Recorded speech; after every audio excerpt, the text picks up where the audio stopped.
Originally, the way that this story was told was one of American resolve. Kennedy stood strong. We forced the other guy to back down. We went eyeball to eyeball, and the other fellow blinked. It was a story of real American triumph. What we have come to know through the release of national security memoranda, what did turn the tide was Kennedy's willingness to negotiate, to engage in diplomacy. This is the Miller Center Forum from the University of Virginia. I'm Doug Blackman. The most magical aspect of history is that while the events of the past remain unchanging and immutable, our interpretation of those events, who won, who lost, why, and the consequences, can change endlessly. Permanent employment for historians and journalists. No era of American history is more naturally suited to this reconsideration ad infinitum than the presidency of John F. Kennedy. Today, we begin a series of forum programs that will continue over the next year with an unflinching re-examination 50 years later of the final year in the life and administration of President Kennedy. Call it Camelot with a question mark. First, we will flash back in time to October 22nd, 1962, just after 7 p.m., when the President of the United States revealed to the American people that the real threat had finally arrived of a nuclear confrontation, the nightmare that had haunted the world since the atomic conclusion of World War II. In the United States, we saw and understood the events of the Cuban Missile Crisis through an exclusively American lens, including some of our most prominent leaders in the White House, the military, even former President Dwight Eisenhower. For we Americans, it was an unqualified victory, an epic narrative of a resolute president staring down the leader of an evil regime and a wild man on a Caribbean island. Today, we will hear from three of the most insightful contemporary voices on the continuing reanalysis of the events and the consequences of the Cuban Missile Crisis, perspectives which dramatically diversify our comprehension of what happened in October and November of 1962. Much more was going on than most of us realize. But before we do that, I want to briefly introduce the three panelists we have here with us today. To my immediate left, Brian Latell, the former CIA National Intelligence Officer for Latin America and author most recently of Castro's Secrets, the CIA and Cuba's Intelligence Machine.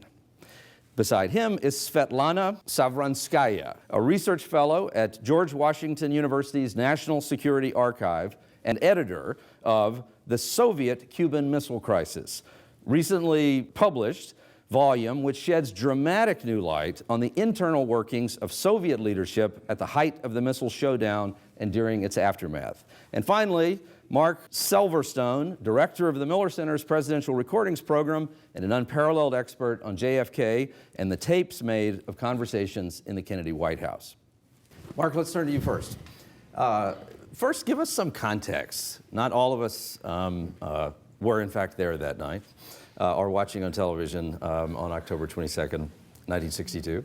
But give us some context for what has happened in the preceding days, what's happening that night, but then also talk for a few minutes about how our understanding of those events has changed over time, particularly through the work of scholars like yourself. Right. I think, thanks, Doug. I think to really put this in context, we have to go back to 1961 and get a better understanding of how we got to this moment in general. 1961 was a tough year for John Kennedy. Probably the signal moment in 1961 that made it such a tough year was the failed effort in April of 1961 to undermine the Castro government and then overthrow it through the Bay of Pigs operation. It continued to be a very difficult year for Kennedy as he had a challenging conversation, let's say, with Nikita Khrushchev at Vienna. There was the construction of the Berlin Wall in August of 1961. There was a tank crisis at Checkpoint Charlie in Berlin in October of 1961. And collectively, these didn't paint Kennedy and his foreign policy prowess in the best of lights. Cuba remained a source of particular concern, however, and so in November of 1961, the Kennedy administration embarked upon Operation Mongoose, which was a covert effort to undermine and overthrow the Castro regime. It lasted for months and months, and it was something that the Cubans and the Soviets were aware of. These efforts to conduct sabotage, to destroy infrastructure of Cuba, to make it look like Castro really didn't have a sufficient hold on power, ultimately to try to provoke an internal uprising, much as the Bay of Pigs was supposed to do itself.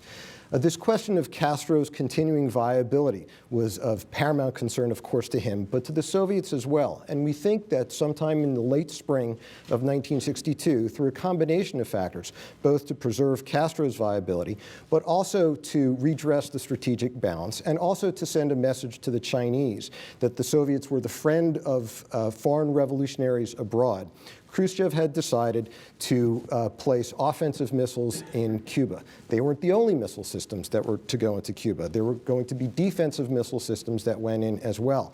And over the course of the summer of 1961, there was a lot of Soviet shipping that began to go into Cuba. The Kennedy administration began to recognize this through overflights. U-2 flights picked up the transmission of large crates, which looked to them like IL-28 bombers. There were surface-to-air missiles going into Cuba. That sparked a great conversation amongst Kennedy's senior aides. One of them in particular, John McCone, thought that these defensive missile systems were supposed to be supporting the introduction of offensive missile systems. The Kennedy administration authorized overflights, and one in particular on U-2 overflights, and one on October 14th, 1962, revealed the presence of offensive missile systems.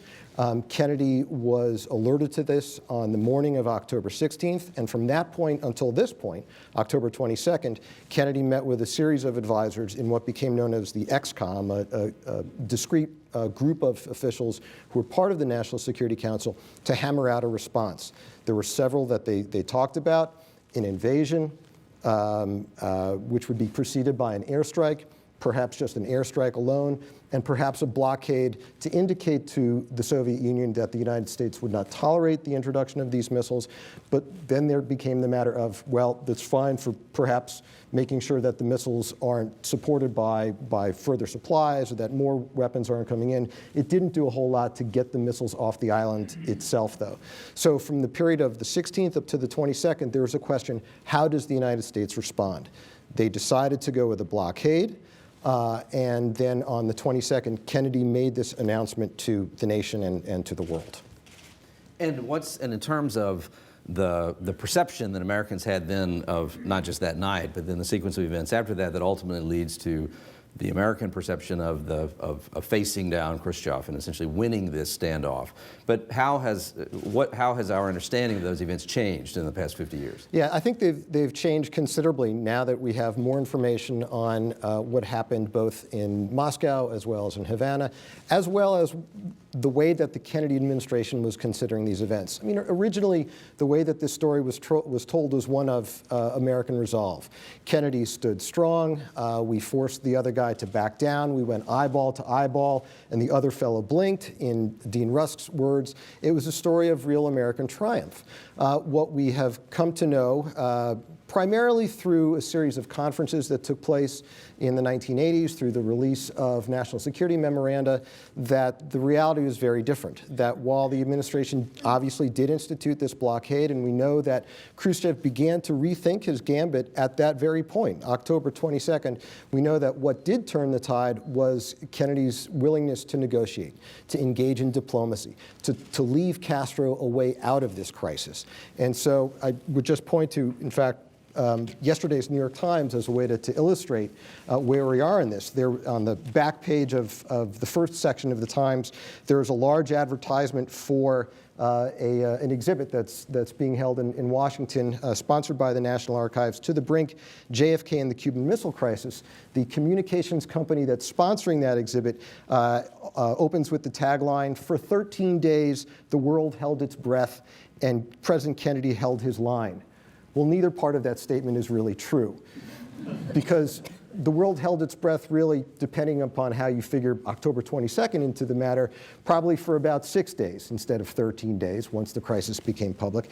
And President Kennedy holding his line, well, he did to an extent, but we know in the end that what seemed to have turned the tide was Kennedy's willingness not just to offer a non-invasion pledge to the Soviets as well as to Castro, that the United States would not sponsor an invasion to overthrow the Castro regime, but that the United States was actually willing to trade missiles that were in Turkey as well as in Italy for the Soviet missiles that were put in place in Cuba. So diplomacy turned the tide. Let's go to Moscow now, Svetlana. First, and you're Russian, a Russian citizen, right? Give us a sense of first, what was the Russian awareness or the Soviet awareness of citizens at the time that these events are unfolding? What was the perception there, as best you understand it? But also the same, what's our understanding now, based on these remarkable documents that you've played a role in bringing to the public and bringing to the surface, that give us a window into what was happening at the Kremlin, the conversations and the thinking of the Kremlin, and in particular, Khrushchev's number 2 man. But tell us about the context in Moscow and what's in Khrushchev's mind at that time. Well, for the Soviet Union, the Cuban Missile Crisis started earlier, lasted longer, and was more difficult to resolve. For the Soviet citizens, the question you asked, the Soviet citizens knew very little. In fact, the Soviet citizens did not know that the Soviet Union put nuclear-armed missiles into Cuba. The story that was presented to the public in the Soviet Union was that the United States was preparing another invasion of Cuba. And this time the invasion would be more serious just than some emigres, that US forces will participate in an invasion, and that the Soviet Union, to defend Cuba, moved defensive forces onto the island. And these forces stood firm and made Kennedy give the non-invasion pledge, after which these forces are being withdrawn from the island. So in a way, the Soviet narrative had its own spin. And the Soviet spin was that we put these weapons to deter an American invasion that was coming. We stood firm. We demanded non-invasion pledge. They gave us non-invasion pledge. We brought the weapons back. That's the story. Well, in reality, of course, it was much more complicated. And the new documents, new evidence that we got as a result of long-term cooperation with Sergo Mikoyan, who is the author of the new book that just came out. He is the son of late Anastas Mikoyan. Anastas Mikoyan was deputy to Khrushchev and his right hand and the closest confidant. So this man played probably the most important role in the resolution of the Soviet Cuban Missile Crisis. Now, what we know from these new documents is the motivation that Khrushchev and the Soviet government had in placing weapons into Cuba. First of all, they were under tremendous pressure to defend Cuba from an American invasion, which they seriously thought was coming. They had a lot of new intelligence in the spring of 1962. Khrushchev could not lose Cuba because it was a Soviet very important ally in Latin America, and also in the relationship with China. Cuba played a big role. Who will be the leader of the revolutionary movement in the world? And the Soviet Union wanted to make sure that it showed its role as that leader. The second motivation was that the missiles were right there in Turkey on the Soviet border, and it was very humiliating to the Soviets. So placing the missiles in Cuba was an appropriate response that, well, you can do that to us, and we had to live with that, accept that for years. So now you have to accept a very similar situation right on your borders. And the third motivation was to strengthen the socialist camp. Actually, that could be seen as a redressing the strategic balance. And that was the motivation that they gave Castro. They said, you have to take these missiles because that's in the interest of the entire socialist camp. So on October 28, when the American public goes to bed breathing easily, thinking the crisis is resolved, the Soviets know very well that it's not resolved, because on October 28, all that the American administration knows is that there are about between 8,000 and 10,000 Soviet, mainly military specialists, technicians in Cuba, that no warheads reached Cuba, and that there are no other weapons, especially nuclear weapons in Cuba, other than the offensive weapons mentioned in Khrushchev's speech, and they will be withdrawn because Khrushchev and Kennedy just negotiated their withdrawal. What the Khrushchev administration knew is that there were 42,000 combat troops in Cuba. There were 42 Il-28s with 6 nuclear bombs for them, and the range was covering almost all of Florida. In addition to that, there were 12 dual-use launchers, Luna, ground-to-ground rockets, and they were equipped with 10 nuclear missiles. In addition to that, there were 80 cruise missiles with a range of about 125 miles, which is reaching the southern end of Florida, and they were nuclear tipped.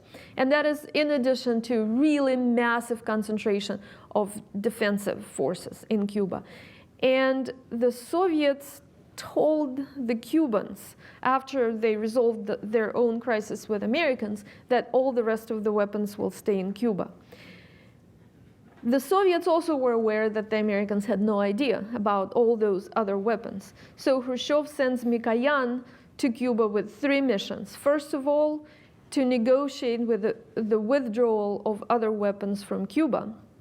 Second, to get Castro to allow ground inspections, because if there were no ground inspections, then the Soviets could not get the non-invasion pledge. And the third mission was to keep Cuba as an ally.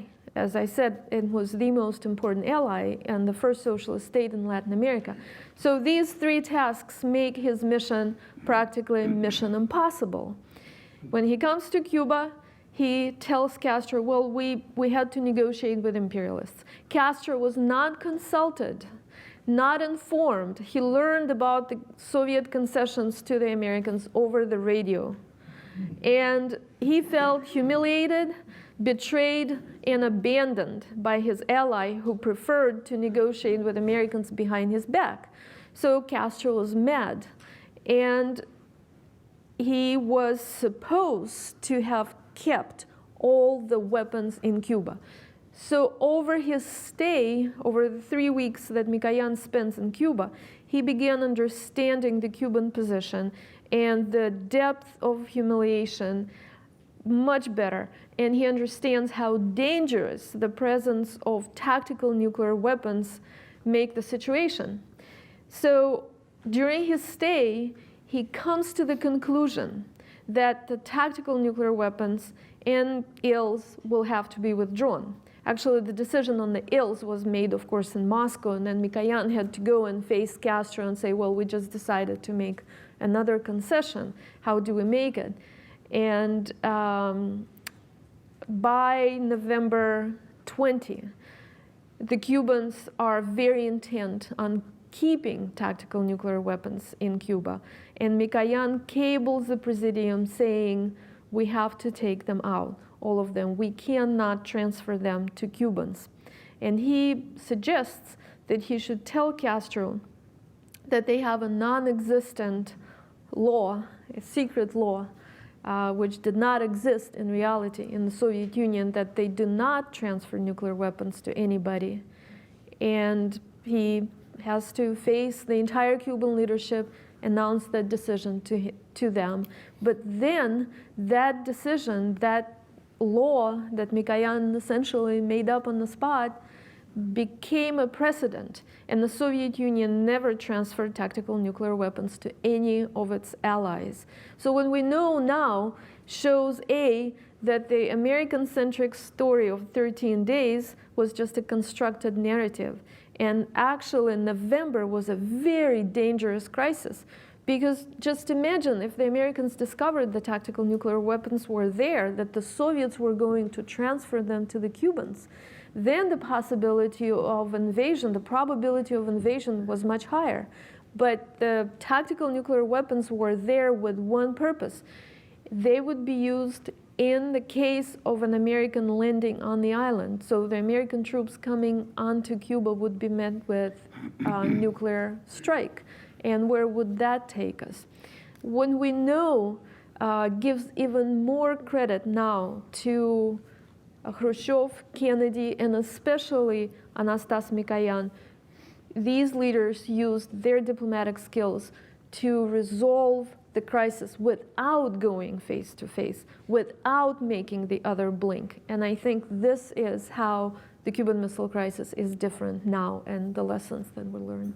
It's also interesting that that perspective, that window into the minds of the Soviet leaders also introduces us to this group of people who are not just a criminal conspiracy bent on world domination and a world in which, I mean, they are great opponents of the United States, obviously, but there are much more subtle and much more complex things happening. There is their rivalry with China. There's a sincere belief in revolution and socialism and the need to weigh those factors. And it's a very, very different picture than the one that President Kennedy presented on October 22nd. And in the same way, his depiction of the Cuban people and this puppet regime, and in his speech, when he speaks to the Cuban people, he's essentially saying your country is now run by these other people, these non-Cubans. And Brian, maybe you can pick up from there that in reality that is certainly not the way that Fidel Castro perceived himself, but give us the same story. Let's go to Havana and the context of these events and what the Cuban people understand to be happening, but also how our understanding of those events has changed, in part based on the research that you've done. Well, October 27th was Black Saturday. It's been commonly and historically thought of as Black Saturday. It was the most dangerous, the most frightening day of the missile crisis. Many of us remember Black Saturday and the measures we took to ensure our own safety, fearing that there was going to be a nuclear holocaust. On Black Saturday, Khrushchev and Kennedy were desperately trying to avoid exactly that. They were seeking a peaceful solution. Ironically, Fidel Castro on Black Saturday entered into his most militant and his most belligerent attitude. He said that, he later said that we could not see any way out of the crisis except through confrontation. So Kennedy and Khrushchev are seeking a peaceful exit, and Castro says the only way out for me is confrontation. On the night before, around 6 p.m. the night before, October 26th, Castro decided to go to the Soviet Military Command Center outside of Havana. And he told the Soviet generals, including the commanding general, he said, we Cubans have decided that we're not going to tolerate any longer the American low-level overflights, the reconnaissance overflights of Cuba. They're violating our sovereignty, and starting tomorrow morning, we're going to fire on them. We're going to initiate hostilities against American aircraft that are flying at low levels and potentially within reach of our anti-aircraft artillery guns. The next morning, the Cuban batteries opened fire on American low-level aircraft, and Castro later said, for us, war began that morning. So here you have Khrushchev and Kennedy desperately trying to avoid war, and Castro that morning is saying, for us, war began that morning.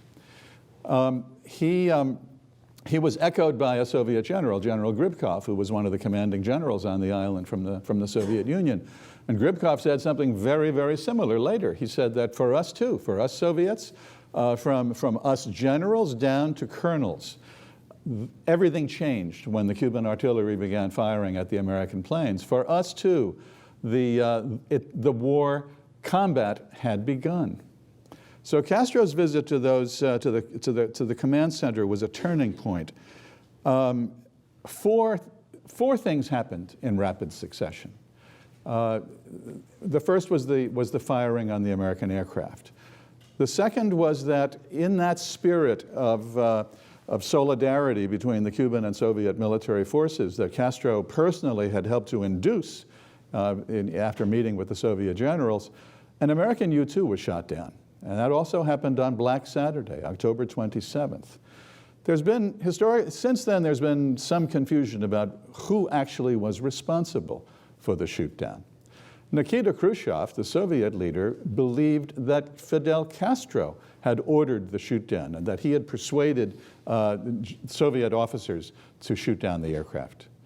The American pilot, by the way, Rudolf Anderson, died in the wreckage of that aircraft. He was the only, as far as I remember, he was the only casualty as a result of actual conflict during the missile crisis.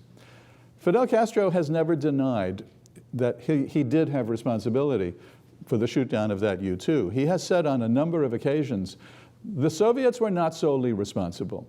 I had created a mood of conflict and of combat, of belligerence, and I share some responsibility for the shoot-down of the U-2. He said the firing started in the spirit of solidarity.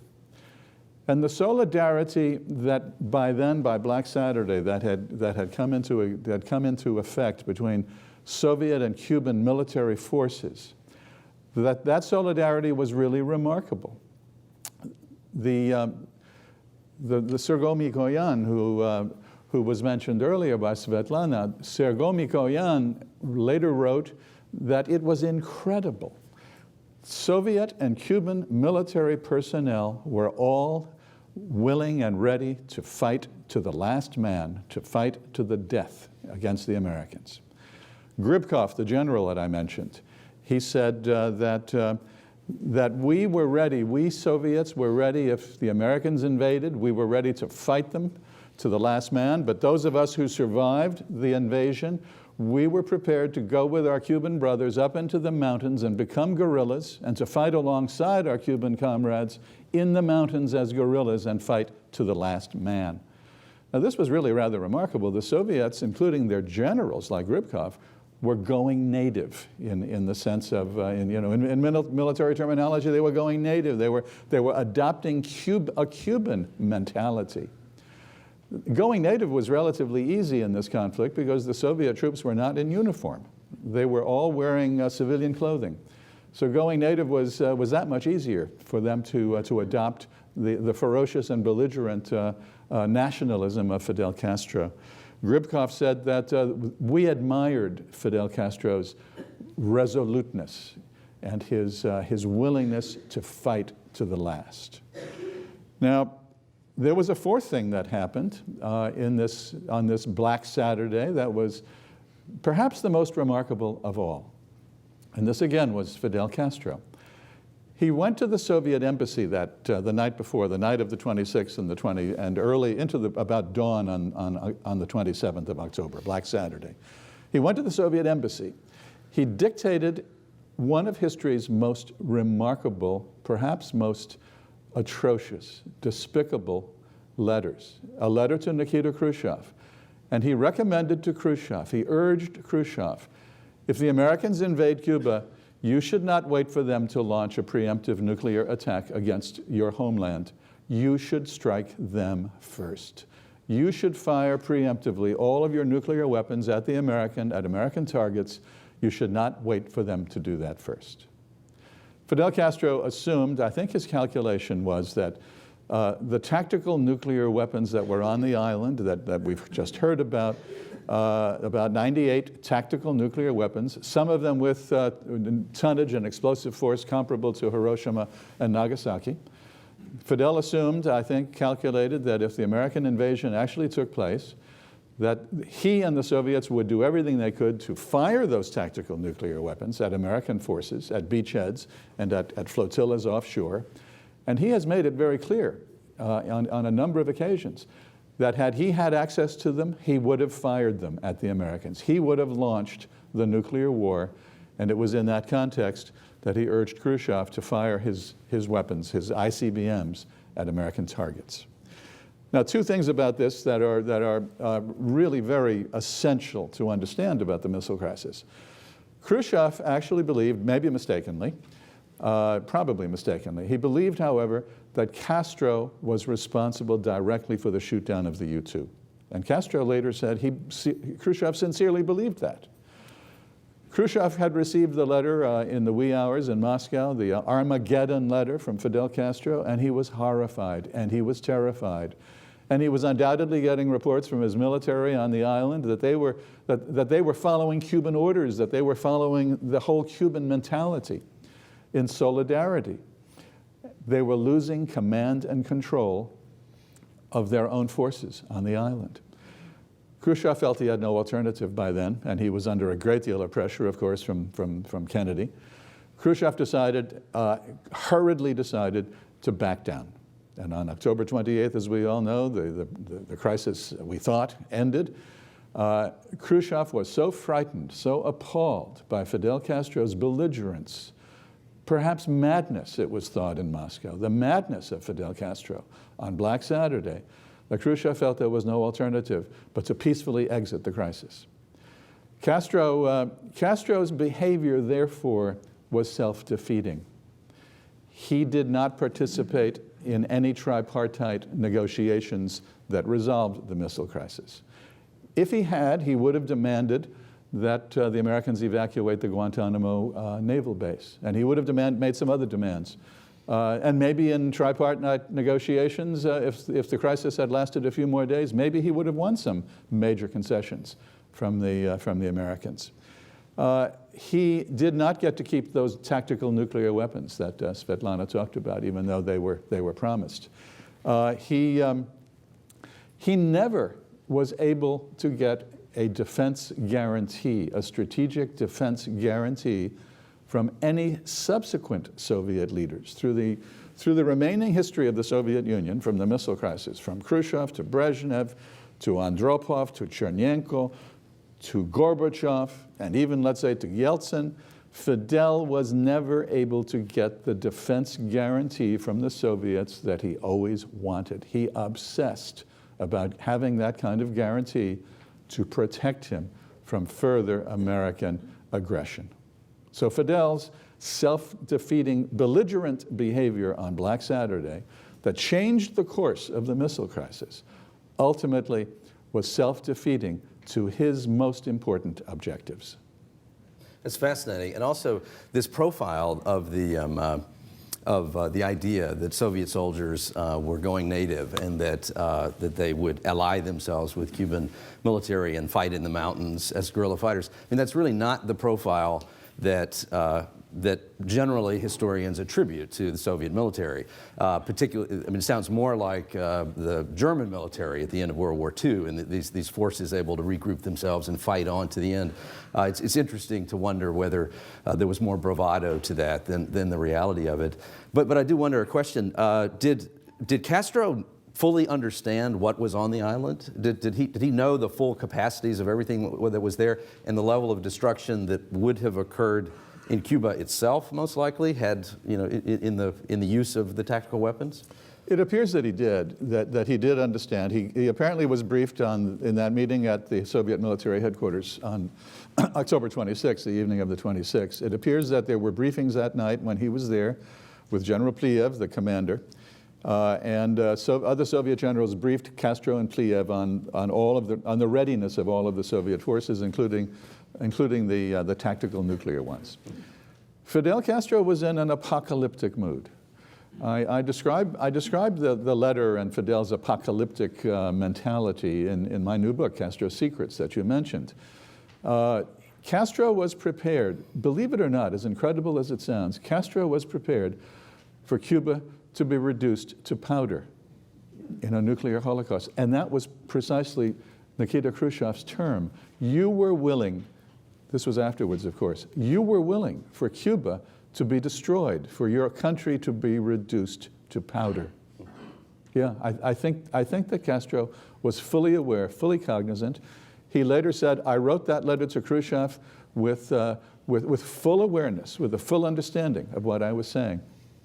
And Kennedy said in his speech that victory would be the taste of ash in the mouth, the same notion, but not willing to go there. Go ahead, Mark. I would just point in terms of cognizance of these weapons, the United States was also becoming cognizant that these tactical nuclear weapons were on the island. So on October 25th, but absolutely by October 26th, there's a recognition that the Soviets do have tactical missiles on the island that could be equipped with nuclear warheads. They never found the warheads. They didn't know if the warheads were going to be mated imminently with the missiles, but they went forward assuming that if the United States did launch an invasion, there was a decent likelihood that there would be a nuclear exchange. And so the Joint Chiefs of Staff rewrite their invasion plans on the 26th and into the 27th for an invasion that might have taken place as early as that Tuesday, which would have been the 30th, I believe. Recognizing that they would be entering a nuclear environment, which is extraordinary. And that's one of the things that we have found out through the Kennedy tapes, the missile crisis tapes that began to be available to scholars to some extent in the late 1980s, but really in the 1990s. Svetlana, two questions. One, is it true that some of this conclusion in the Kremlin that in fact an invasion was imminent and was a very serious threat, that some of that originated from a Soviet official who overheard a sort of passing conversation between two journalists at the National Press Club? Do you know that story? Yes, I know that story, but I think subsequently it was shown that it was not correct, that the story was kind of not a fabrication, but imagination. I think that the Soviets had their intelligence. They also reacted, as Brian pointed out, to Castro's letter. There was an expectation that things might really go wrong in the next 24 to 72 hours. But I think what worked most on the Khrushchev and his leadership was the sensation that things were really spiraling out of control, the fear, the inability to control the situation, plus knowing that if there was an invasion, there would be a nuclear response, and then escalation was practically inevitable. Why then, after this sequence of events where Khrushchev and other Soviet leaders realized that maybe we've got a madman in Cuba, this unreliable figure in this situation, and yet there then is, over the next 30 years, this incredibly elaborate relationship between the Soviet Union and Cuba. Cuba becomes the great exporter of not just socialism, but a militaristic socialism to the rest of the third world. So why is there such a deep relationship after this gigantic failure and loss of confidence in Castro? I think it's oversimplification to say that Castro was a madman. Yes, he writes the letter of 27th, but think about it. So Kennedy goes on TV on the 22nd and gives this speech that, listening to it, is quite a decisive, assertive speech. And the Soviets immediately send a cable to Castro. And that cable is very hawkish and assertive, where Khrushchev says, we will stand to the last, we will not give imperialists an inch, we are fully behind you, we will protect you in any event. So what the Soviets do at the moment, they give not a hint that they're going to negotiate their way out of this crisis. In fact, they create the atmosphere in which Castro then tells his people and the Soviets on the island that we're prepared to die to the last, the Soviet Union is fully behind us. And throughout that period of time, the Cubans or the Soviet commanders of the island are not informed of negotiations. They get the intelligence about the massing of American forces in Florida. They get intelligence about this imminent invasion plans. But wasn't that happening? Was there a massing of forces? Oh yeah, there was a really serious massing of forces. The first, the invasion would be followed with 1,085, I think, sorties of military aviation. It was a massive force assembling there in Florida, and the Soviets were informed very well about the mobilization and shipment of forces to southern Florida. So that's what they know. Their own command on the island has no idea their leadership in Moscow is negotiating. So the reaction under those circumstances is not a mad reaction. And the fact that the Soviets in Cuba bonded with the Cubans, yes, because they were there daily with them, working on those missiles, preparing to repel an American invasion. And then suddenly they were told, oh, you've been putting together these missiles 24 hours a day, now dismantle them tomorrow.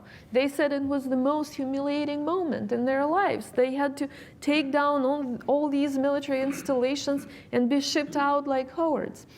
And what I also wanted to mention is that, even in the beginning of the Mikoyan mission, the Soviet position was the priority is to keep Cuba as an ally. They were trying to get out of the crisis, but the Cuban socialist revolution was very important for them. There was a very genuine attachment. It was a different revolution. It was unlike anything.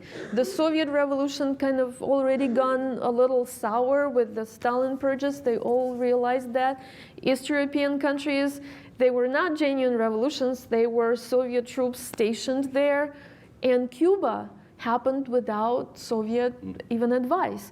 So what you're saying, that the Soviets kept this long-term relationship, that's what they wanted. And in fact, they had a lot of respect for the Cuban leadership.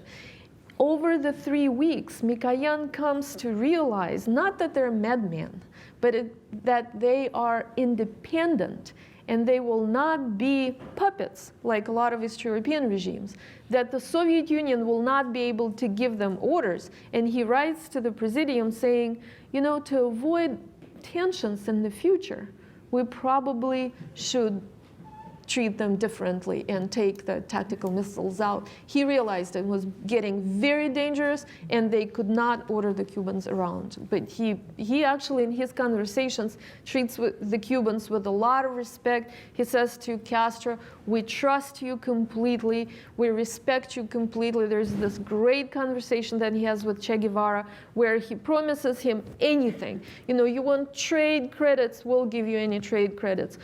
You have a lot of tobacco that you can't sell. We'll buy you tobacco. We'll sell you oil. We'll build refineries. If you need any more military specialists in the future, we'll send you specialists. So on the one hand, they were trying to resolve this crisis as soon as possible, but they wanted to build up this relationship and keep their commitment to Cuba. So in a way, Castro won the Cuban Missile Crisis because he got a blank check from the Soviets, massive amounts of economic aid, combat troops, much smaller units stayed in Cuba, about 10,000 of them stayed, military specialists stayed, a lot of other weaponry, defensive weaponry stayed, and even though the Cubans never trusted the Soviets the same way, the relationship was very beneficial to the Cubans.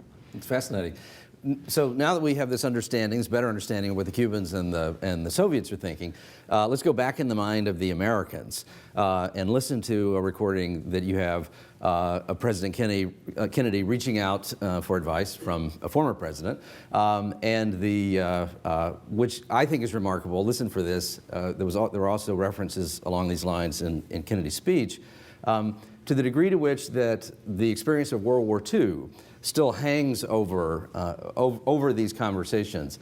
And in many of the tapes, also the understanding of the technology, the understanding of the military technology, the understanding of how this land invasion would work, the perspective of Kennedy and Eisenhower, I think, is very, very much couched in terms of an understanding of the world that sounds more like 1945 or 1950 in some respects. But why don't we play that sound now? Sure.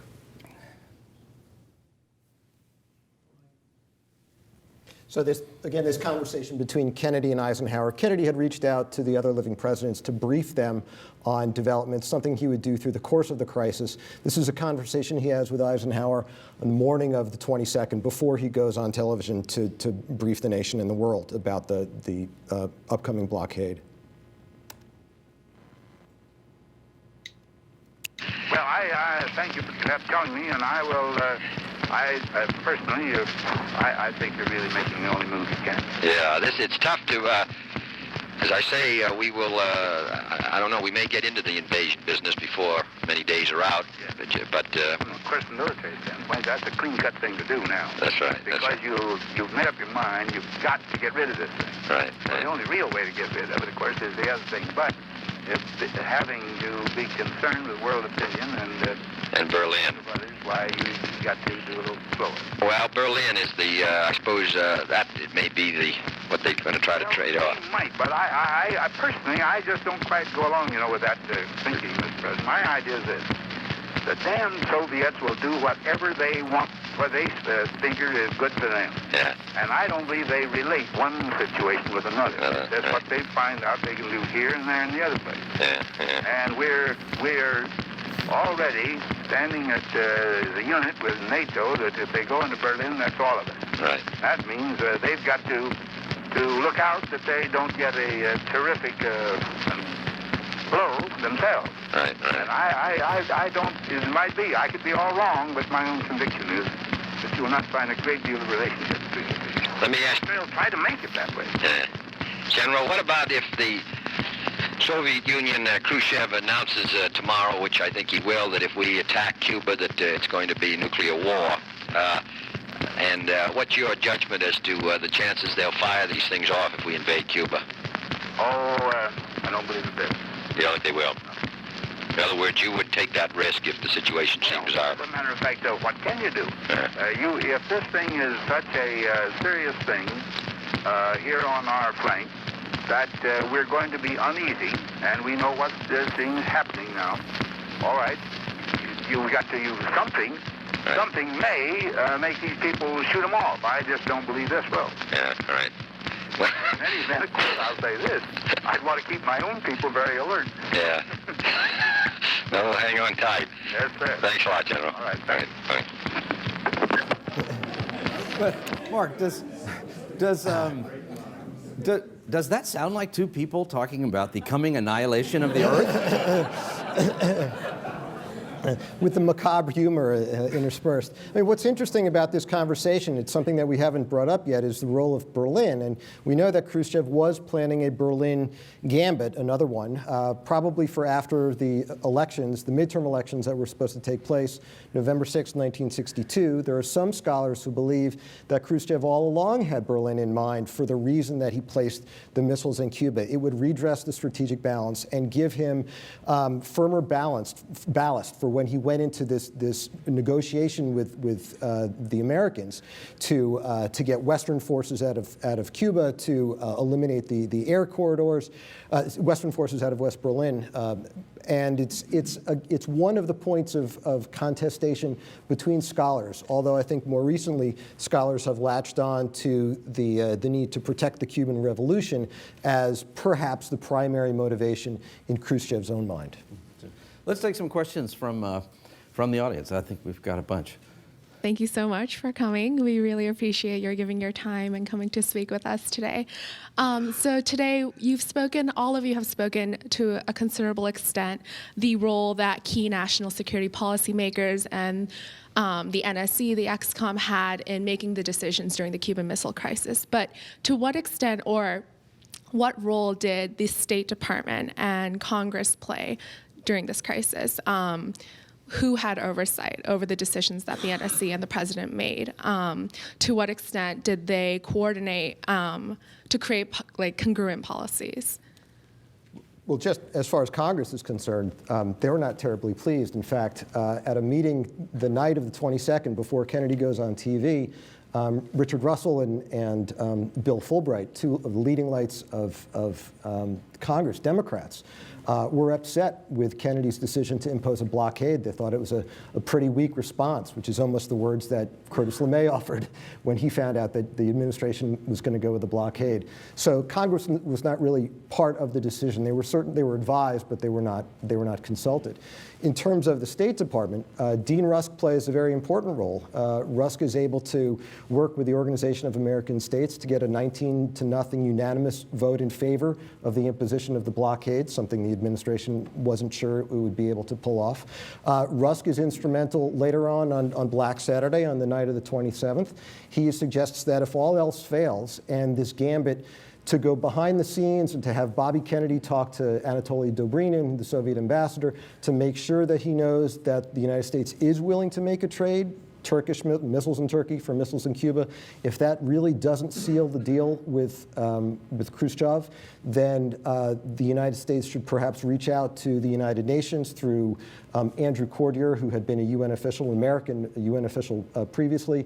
That Outant, Secretary General of the UN, should make a public statement suggesting that both sides essentially stand down. Rusk is a very important person in this whole role and gets probably underplayed in the literature. I think, certainly initially, I think over the past bunch of years, his stature has risen. There were other senior State Department officials who were active participants, regular participants in the XCOM deliberations. The Assistant Secretary for Latin America, Edward Martin, participated very actively and played a key role with Rusk in getting the OAS on board. Llewellyn Thompson was a Soviet specialist, and Thompson was at most of the XCOM meetings. Kennedy often called on him, and Thompson once or twice actually contradicted the president. He was willing to speak his mind and did so very, very knowingly, with a lot of wisdom. Another comment, it may be relevant to point out that Kennedy was very, very wise, very, very concerned that when he populated that XCOM table, when he invited certain individuals to join and did not invite others, he was very conscious of including both hawks and doves. He certainly had some doves, both military and civilian. There were Republicans, there were Democrats, there were career military, career civil service, there were intelligence. So Kennedy was very wise. He wanted the full range of advice that he could get at the XCOM. And he didn't do that at the Bay of Pigs, so he had learned his lesson. I have a question regarding if a similar situation went down today, probably not with Cuba, but another perceived hostile regime, how would it play out in today's world, even the differences in this presidential administration, foreign policy, and even the advent of kind of the information age where with social media you can go on Twitter and get the news instantly versus having to go find a TV or wait for the headlines the next day? Thank you. Yeah, I suppose that one of the lessons of the crisis is to make sure that you give your adversary a way out, that you don't back him or her into a corner, that you keep the conversation going. One of the lessons might also be that you don't back yourself into a corner, as Kennedy had seemingly done with his statements in September, making it clear that the United States would not tolerate offensive missiles in Cuba. And one of the interesting things to try to spin out is the extent to which those lessons were learned by that administration and others as well. But when you think about Kennedy and Vietnam, one of the last scenes, I think, of the movie 13 Days is after they congratulate themselves in the morning of the 28th, the missile crisis has been resolved. I think the images of Rusk and McNamara walking out of the cabinet room. Now we can go to town on the Soviets in Southeast Asia. Well, you know, if Kennedy recognized perhaps that he had contributed to the onset of the crisis, pursuing Mongoose, making it look as though the United States was going to continue to sponsor efforts to undermine the Castro regime, the statements of September, we won't tolerate offensive missiles. What can we say about Kennedy's statements regarding Vietnam? We know that they were all over the place. On the one hand, he would say, in the final analysis, it's their war, they have to win it. But at the same time, he believes in the domino theory. We can't quit the area. The last speech the speech that he was supposed to give on the 22nd of November makes it quite clear that he was still going to be committed to that struggle in Southeast Asia. Kennedy was seemingly backing himself into a rhetorical corner as well with Southeast Asia. So were the lessons learned at the time? Were the lessons learned later? Lyndon Johnson never learns about the explicit quid pro quo, the trade, Turkish missiles for Soviet missiles. The same people who advised Johnson regarding Vietnam advised Kennedy regarding Cuba. They were some of the people who knew what actually went down, but they never let Johnson know. And so there's some supposition that had LBJ known that negotiation is actually what turned the tide, perhaps he would have been more willing to consider more flexible negotiating positions prior to Americanization in July of 1965 regarding Southeast Asia. And so the myth of the resolute president facing down Khrushchev arguably contributes to a sequence of other foreign policy decisions that are later don't work out as well as we'd hoped. But before we take another question, Svetlana, what's the perception in Moscow of the aftermath of these events? And is there an awareness that, hey, we thought we arrived at some sort of an arrangement that was best for all parties, but the American message, the American position is that we faced them down, we beat them. Of course, that's the Russian-Soviet position inside the country as well. But what's the how do the Soviets react to the posture of Kennedy and others in the aftermath? Well, interestingly enough, the Soviets probably were doubtful themselves about how firm the non-invasion pledge was and whether they got it in full. The Soviets, or they just failed in their kind of public spin of the crisis. To the public, as I pointed out, they created the story that was taught in the universities up through the late 80s, that it's the firm position of the Soviet Union that made the Americans give the non-invasion pledge. But at the same time, they never challenged publicly the tough, resolute men interpretation that the Kennedy administration created. So in a way, they, partly because Khrushchev was removed in 1964 in October, partially due to his mishandling of the Cuban Missile Crisis, you have this difference between the perception that they created for the public, the kind of public spin, oh, we stood firm, and the internal Politburo understanding of the crisis as bundled and not really a resolute, not really a successful resolution, as a failure of Khrushchev. Maybe that is why the lessons of the Cuban Missile Crisis for the Soviet policy of the next administration, which is Brezhnev administration, were not so clear-cut and were not as well used as in the United States. And so is that an element of why the Soviets played the somewhat surprisingly smaller role in some of the subsequent conflicts between...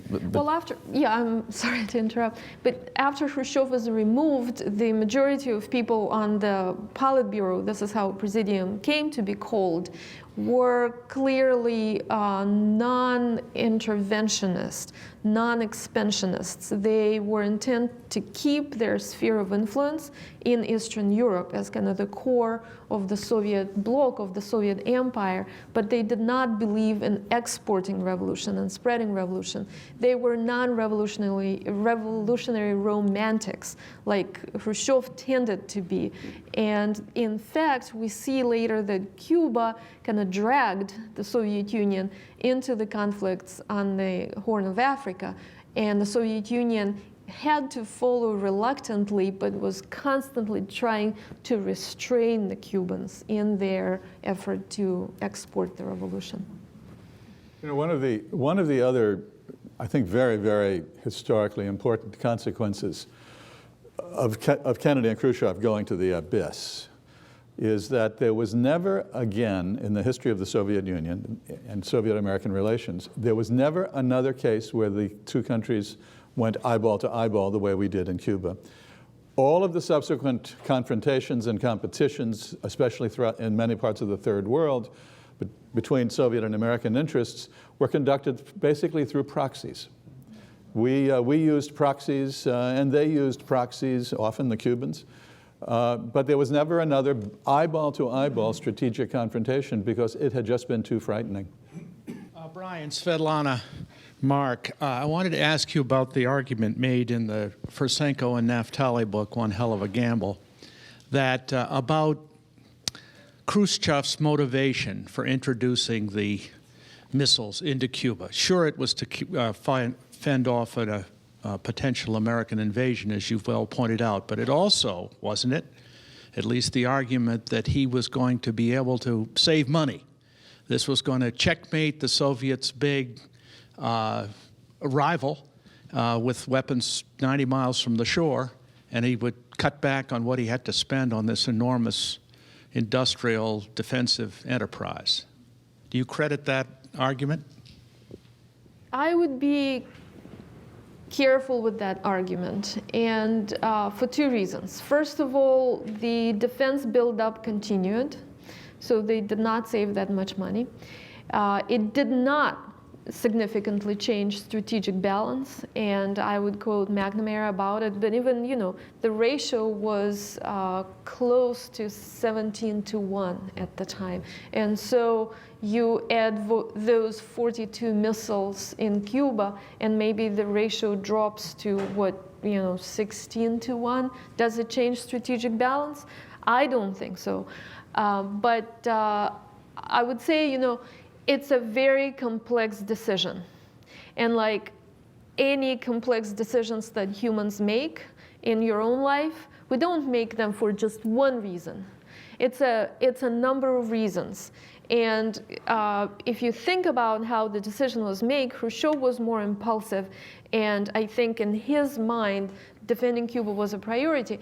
And if he could accomplish other goals with that same move, well, that's even better. Now, if you look at the military's position, say Defense Minister Rodion Malinovsky, those guys were more aware of the need to improve the correlation of forces. And their motivation was slightly different. But the decision maker was Khrushchev. And I think there were several factors that went into that decision. That strategic balance was one of the factors, but it was probably third or fourth. And what I would like to emphasize that I forgot to say before is that if you look at the 50 years of American historiography and you listen to Kennedy, it's all about Berlin. And I've read every single document of that spring and summer and November, and then Khrushchev talking to other socialist leaders, and there is no Berlin, More interestingly, it kind of gets a little bit the other way around. During the Cuban Missile Crisis, when things are kind of spinning out of control, they're saying, well, if the Americans try to do something in Cuba, like invade Cuba, then we can put pressure on Berlin to prevent aggressive action against Cuba. So Berlin comes up, but so infrequently and in a completely different context. Wasn't Khrushchev appalled when he heard that from one of his advisors? Was it Troyanovsky? I can't remember who.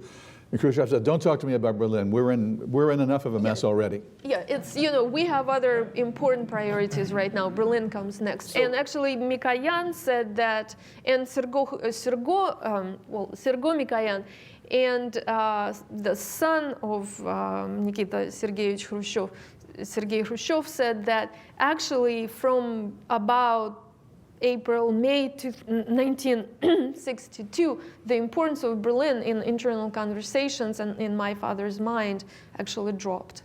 So Eisenhower was right in the conversation with Kennedy. When Eisenhower was saying to Kennedy, I don't think that necessarily that Berlin is going to be related to this. Eisenhower read that correctly. Well, I think Naftali actually makes a fairly plausible case that there's big picture thinking going on Khrushchev's part, that the missiles in Cuba will somehow help him make this Berlin gamble after the American elections. And what Naftali says, and it's on the book more specifically on Khrushchev, I believe, in which he says that the defense of Cuba is an argument that Khrushchev makes with the second-tier officials, but with Politburo officials, there is some talk about Berlin. So those are not documents that I've seen. You're more versed in those than I am, but that's what I've read in the literature. One thing I did want to point out, though, when we talk about strategic balance and the extent to which these missiles changed it, from the Kennedy administration's perspective, this was a political crisis. This is not a military crisis. What was important, as McNamara says on the tapes, that this is a political challenge to the United States. Kennedy's credibility is on the line if he doesn't respond to this in some way. The midterm elections are coming up. The Republicans had been hammering him again and again for his failure to stand up to the Soviets, particularly with the seeming introduction of weapons into Cuba. Ken Keating, the senator from New York, had been going on and on about it again. And as Kennedy says to Bobby, I believe, after he realizes that these offensive missiles are going in, we've just elected Ken Keating the next president of the United States. That the Republicans were going to make hay with this. It was a political challenge at home. It was a challenge to Kennedy's credibility abroad. He needed to stand up to it. And as he would also say, if he didn't, he fears that he would have been impeached. So Kennedy knew he had to get Osama bin Laden. In President Kennedy's opening remarks, he said that constant surveillance over Cuba. As I understand it, President Kennedy had ordered U-2 flights stopped, and that these tactical weapons were being delivered one day after the stop. Well, and for 33 days, the United States didn't even know that these missiles were being deployed in Cuba. And it wasn't until October 14th when the CIA director convinced the president to resume, and that's when they found out. Right. It's true that they had been stopped. They had been helpful in detecting the movement of the IL-28s to the island. But in the interim, there were some problems with U-2s. One had strayed over Soviet airspace in Sakhalin. There was another that had gone missing over China. And there was a real fear on Kennedy's part, as he recognized that surface-to-air missiles were being introduced to Cuba, that if there were direct overflights of the island, it's possible that a U-2 would have been shot down. And so he wanted to avoid that. But he recognized with the increasing number of Soviet ships going into Cuba, greater fears that the SA-2s, the surface-to-air missiles, were protecting something perhaps more dangerous. He better send another U-2 overflight in there, which is what he did, which is what turned up the medium-range ballistic missiles on the 14th. I'd like to put a plug in here for one of the heroes of the missile crisis. It was John McCone, the CIA director. It was John McCone, you mentioned him earlier. McCone was the man who kept pounding and insisting with Bundy at the White House, National Security Advisor, with Bobby Kennedy, and ultimately with the president too. We've got to fly more U-2s. We've got to get a U-2 over the island. We're blind over Cuba. We haven't been able to see what's going on. And of course, it was McCone, the only person in the American intelligence community who, when they issued a national intelligence estimate in September, the community told Kennedy, we don't think Khrushchev would ever do this. We don't think Khrushchev would ever introduce strategic missiles into Cuba. The one man who dissented was the CIA director, but he wasn't present in Washington. He was on his honeymoon in France. We're going to take one more question from the audience, but before we do, Brian, I want to ask you about one thing in your book that's a little bit off the topic of the Cuban Missile Crisis, but perhaps is related in some respect. And that is that you talk about, you give an explanation for the visit by Lee Harvey Oswald prior to the assassination of President Kennedy to the Cuban embassy in Mexico City. Tell us about that and how you established what you assert in the book. Well, I'll be brief, of course. I conclude in Castro's Secrets from a variety of evidence, much of it never fully exploited or even appreciated before. Fidel Castro has been lying about his prior knowledge of Lee Harvey Oswald, prior to the Kennedy assassination. He's been lying about that since just after Kennedy's assassination. And Castro has repeatedly held to the same lie. But there is evidence from 4 different sources that I cite in the book that I've developed from a variety of sources that Castro has been lying. He did know. Cuban intelligence had a book on Oswald, a file on Oswald, going back to 1958 or 59 when Oswald was a young Marine in California, enchanted with the Cuban Revolution. He wanted to go and volunteer to fight in the mountains with Fidel. And Cuban intelligence, I believe, became aware of this.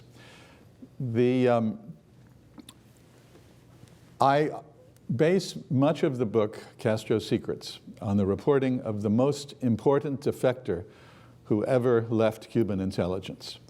He defected in 1987, and he was the most reliable defector ever to come out of Cuba.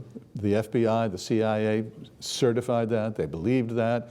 There was never anything that this source ever reported that was proven wrong or that was exaggerated. I interviewed him for about 15 hours several years ago, and he told me that Fidel Castro and Cuban intelligence expected shots to be fired in Dallas on the morning of November 22nd, 1963. And so when Oswald goes to the embassy, what's he doing?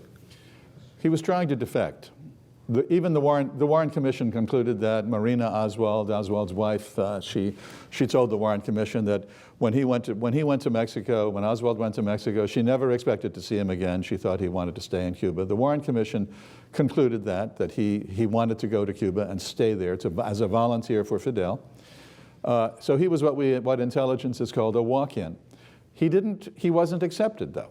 The Cuban intelligence officers he dealt with at the embassy in Mexico City did not give him a visa to go to Cuba. But he relays, ultimately, his intentions. He was, well, there's one of the sources that I mentioned among those who I'm convinced me that Castro has been lying about Oswald, was another source, an FBI source, Jack Childs, one of the most trusted, one of the most valuable FBI spies who worked against the Soviet leadership and the leadership of other communist countries. And Jack Childs was told by Fidel several months after the assassination in Dallas.